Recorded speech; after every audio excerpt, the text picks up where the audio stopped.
தமிழ் வாழ்க வாழ்க, வீர சோழம் வாழ்க. வணக்கம். ஒன்றே எண்ணின் ஒன்றேயாம், பலவென்றுரைக்கின் பலவேயாம். அன்றே எண்ணின் நன்றேயாம், ஆமே எண்ணின் ஆமேயாம். இன்றே எண்ணின் இன்றேயாம், உளது என்றுரைக்கின் உளதேயாம். நன்றே நம்பி குடி வாழ்க்கை, நமக்கிங்கென்னோ பிழைப்பம்மா என்று கம்பரின் கடவுள் வாழ்த்து பாடலுடன் என் உரையை தொடங்குகிறேன். இந்த தமிழ் தேரின் இலக்கிய தமிழ் சுற்றில் நான் பேச எடுத்துக்கொண்டுள்ள கவிஞர் கம்பர்.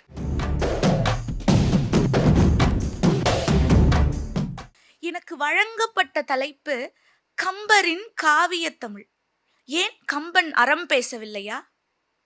கம்பன் வீரத்தை பேசவில்லையா? கம்பனின் பாடல்கள் இன்சுவை தருபவையாக இல்லையா? ஏன் கம்பனின் காவிய தமிழ் என்று தலைப்பு கொடுக்கப்பட்டிருக்கிறது என்று நான் சிந்தித்தேன். கம்பனிடம் இது எல்லாம் இருக்கிறது. ஆனால் நமக்கு மருந்தை கூட கசப்பாக கொடுக்காமல் சர்க்கரையில் கலந்து கொடுக்கிறான் கம்பன். பழங்களை, மிக அதிகமான பழங்களை கொடுத்து எடை தாங்க முடியாமல் நம்மை ஆக்குபவன் அல்ல கம்பன். அதிலிருந்து பழச்சாறு எடுத்து கொஞ்சம் சர்க்கரை சேர்த்து தருபவன் அவன். கம்பரின் இந்த காவியம், ராமாவதாரம் என்று கம்பர் படைத்த இந்த காவியம் ஒரு விருட்சமாக வளர்ந்து நிற்கிறது என்றால் அதை தாங்கி பிடித்துக் கொண்டிருப்பது எது? அந்த மரத்தின் அச்சாணி எது? அறமா? இல்லை, அது அந்த மரத்தில் இருக்கும் ஈரப்பதத்தை போல் இலை நுனியிலிருந்து வேர்வரை இருக்கிறது. அப்ப எது கம்பனை பிடித்து வைத்திருக்கிறது?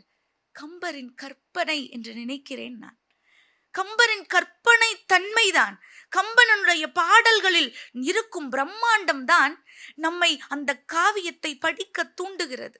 அதனால்தான் கம்பன் சொல்லும் அறத்தையும் வீரத்தையும் காதலையும் நம்மால் தெரிந்து கொள்ள முடிகிறது. கம்பனை பற்றி பேசும் பொழுது காதலை பற்றி பேசாமல் இருப்பதா? ராமனும் சீதையும் ஒருவரை ஒருவர் பார்த்து கொள்கிறார்கள். பிரிந்து சென்று விட்டான் ராமன். சீதைக்கு தாழ முடியல, காதல் வருத்தத்தால் தாழ முடியாத துக்கத்தில் இருக்கிறாள் சீதை. அப்ப என்ன நினைச்சு பாக்குறா? ஏன் நான் இப்படி இருக்கிறேன்? அந்த ஆண்மகனுடைய எது என்னை கவர்ந்தது என்று சிந்தித்து பார்க்கிறாள். அழகாத்தான் இருந்தான். இந்திர நீலமொத்த இருண்ட குஞ்சியும் சந்திர வதனமும் தாழ்ந்த கைகளும் சுந்தர மணிவரை தோளுமே அழகாத்தான் இருந்தான். ஆனா அந்த அழகு அல்ல, முந்தி என் உயிரை அம்முறுவல் உண்டதே என்கிறாள் சீதை. எல்லாத்தையும் முந்திட்டு வந்து அவன் சிரிச்சான் ஒரு சிரிப்பு, அந்த சிரிப்பு என்ன தின்றுச்சுன்னு சொல்றா சீதை. எவ்வளவு அழகான கற்பனை! கற்பனை என்றால் அது வருணனைகளும் உவமைகளிலும் மட்டுமில்லை, சொல்லும் விதத்தில் கம்பனுடைய தமிழ் விளையாடுகிறது பாருங்கள்.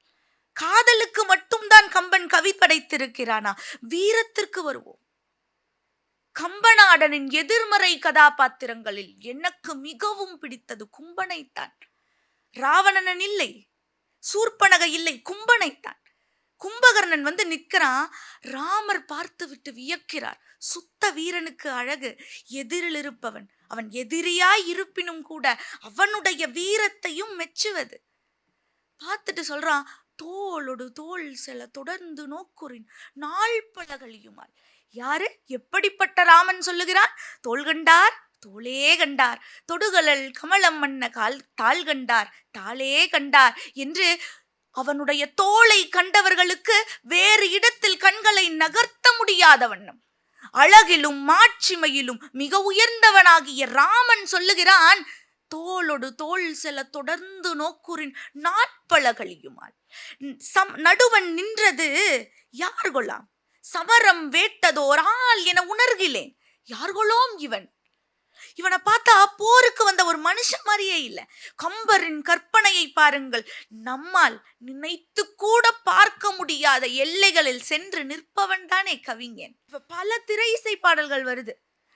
4 நாள் எல்லாரும் அதையே பாடுறாங்க, காணாமல் போய் விடுகிறது. ஆனா 40 வருஷம் ஆனாலும் ஒரு இளையராஜா டியூன் இன்னும் காதுக்குள்ள இனிமையா கேட்கிறதுனா கம்பனின் பாடல் அப்படிப்பட்ட தன்மை உடையது. 1000 முறை கேட்டிருப்போம். 1001வது முறை கேட்கும் பொழுதும் அந்த பாடல் அதே உணர்வை தரும். அந்த செய்யுளை படிக்கும் பொழுது அதே புன்முறுவல் நம் உதடுகள் உதிர்க்கும் என்றால் அதுதான் கம்பனின் தன்மை. ஒரு பாடல் இருக்கிறது, சூடக மால்வரை சூட்டிட நீட்டும் ஏடவில் மாலை இது என்ன எடுத்தான். அந்த வில்லை ராமர் எடுப்பதற்கு கம்பர் ஒரு உவமை கொடுக்கிறார். எப்படின்னா, சீதைக்கு தான் சூட்டப் போகும் மாலை என்று எடுத்தானாம் ராமன். அப்ப சீதைக்கு சூட்டப் போகும் மாலையை நினைத்து, அந்த மாலையை எண்ணி ராமனுக்கு எத்துணை ஆவல் இருக்கிறது, எத்துணை ஆவல் இருக்கிறது. இது எத்துணையாவது முறை படித்த பொழுது எனக்கு புரிந்தது. துணையாயிரம் முறை படித்தாலும் கம்பனில் இன்னும் இன்னும் புது புது கருத்துகள் உள்ளிருந்து கொண்டே இருக்கின்றனவே. அதுதான் அவனுடைய திறம். உலகம் யாவையும் தாம் உள ஆக்கலும் நிலை பெறுத்தலும் நீக்கலும் நீங்களா அழகிலா விளையாட்டுடையார் அவர் தலைவர் அன்னவர்க்கே சரண் நாங்களே. எந்த சமய கொள்கையை நீங்கள் உள்ளே புகுத்தினாலும், நீங்கள் இறைவனை எந்த வடிவத்தில் கண்டாலும், இந்த பாடலில் நீங்கள் வேண்டும் இறைவன் அமர்ந்திருப்பார். அதுதான் கம்பனின் திறம்.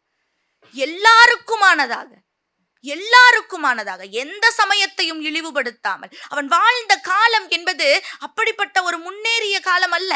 அந்த காலத்தில் இருந்த புலவர்கள் எல்லாம் சண்டை போட்டுக்கொண்டே இருந்தார்கள். நான் சொல்றதுதான் பெருசு, நீ சொல்றதுதான் பெருசுன்னு. ஆனால் கம்பன் எல்லா சமயத்திற்கும் கொடுக்க வேண்டிய மரியாதையை கொடுக்கிறான். அவன் காவியம் நிலைத்து நின்றதற்கு இதுவெல்லாம் தானே காவியம். அவன் காவியம் நிலைத்து நின்றதற்கு இதுவெல்லாம் தானே காரணம். கம்பரனுடைய இந்த காவியத்தின் இந்த நுட்பத்தை நான் எதை வைத்து சொல்கிறேன்? ஏன் கம்பரின் கற்பனையும் கம்பன் ஒன்றை நம்மிடம் சொல்ல முயல்கிறானே, அந்த முயற்சிதான் கம்பனின் வெற்றி என்று நான் சொல்லவில்லை. நம் பாட்டன் பாரதி சொன்னான். எல்லையொன்றின்மை எனும் பொருள் அதனை கம்பன் தன் குறிகளால் காட்டிட முயலும் முயற்சியை கருதியும் என்று சொன்னான் பாரதி. இந்த தமிழ் சாதி அழியாது. ஏன் அழியாது என்று கேட்ட பொழுது பாரதி சொல்லுகிறான், எல்லையில்லாத ஒரு பொருள் இருக்கிறது, கூப்பிட்டு உட்கார வச்சு அதை சொல்லி நம்மள போர் அடிக்க மாட்டார் கம்பர். தன் குறிகளால் காட்டிட முயல்வார். அந்த முயற்சியை கருதி சொன்னேன், இந்த தமிழ் சாதி என்றும் அழியாது என்று பாரதி சொன்னான். அப்படி பாரதி சொன்ன கம்பனை போற்றுவோம், அனுதினமும் கம்பனை படிப்போம், தமிழை கற்போம். தமிழ் நம்முடைய வாழ்க்கையை உயர்த்தும். நன்றி. ஹர்ஷிதா, ரொம்ப அபாரமா இருந்தது. நன்றிங்க. ஒரு இந்த நிகழ்ச்சியினுடைய நெறியாளராக கேட்காம ஒரு தமிழ் ரசிகரா, ஒரு கம்பனுடைய ஒரு அடிப்பொடியா உங்க பேச்சை வந்து ரொம்ப மெய்மறந்து கேட்டேன். உங்களுடைய அந்த உழைப்புக்கு என்னுடைய சிரம் தாழ்ந்த வணக்கம், மனம் நிறைந்த பாராட்டுக்கள். நன்றி. உங்களுடைய உழைப்பு வந்து ஒவ்வொரு சொல்லையும் தெரிஞ்சது. கம்பனுடைய திறத்தையும் அந்த திறத்தின் ஊடாக அவனுடைய அறத்தையும் நீங்கள் வந்து ரொம்ப அழகாக எடுத்து சொன்னீங்க. உங்களுடைய ஸ்டைல், உங்களுடைய பாணி எப்படி இருந்தது அப்படின்னா, ஒரு ஆர்ப்பரிக்கிற ஒரு காட்டாற்று வெள்ளமாக இல்லாமல் ஒரு அமைதியான நீரோடையாக வந்து மெல்ல மெல்ல மெல்ல மெல்ல மெல்ல நீங்கள் எல்லாரையும் வந்து வசப்படுத்துறீங்க உங்களுடைய அந்த பொறுமையாலையும் திறமையாலையும். நன்றி. இந்த காலகட்டத்திலும் இது வந்து ஒரு நேர்காணல் மாதிரி நினைக்காதீங்க, சும்மா ஒரு உரையாடலாக தான் கேட்குறேன். இந்த காலகட்டத்திலும் கம்பன் ஏன் முக்கியம்னு நினைக்கிறீங்க? நான் என்னோட உரையில சொன்ன மாதிரி, ஒரு சார்புத்தன்மை இல்லாத எந்த ஒரு படைப்பும் எல்லா காலத்திற்கும் உரியது அப்படிங்கிறது என்னோட கருத்துங்க. இப்போ வள்ளுவத்தை எடுத்துக்கலாம், பாரதி எடுத்துக்கலாம், கம்பனை எடுத்துக்கலாம்.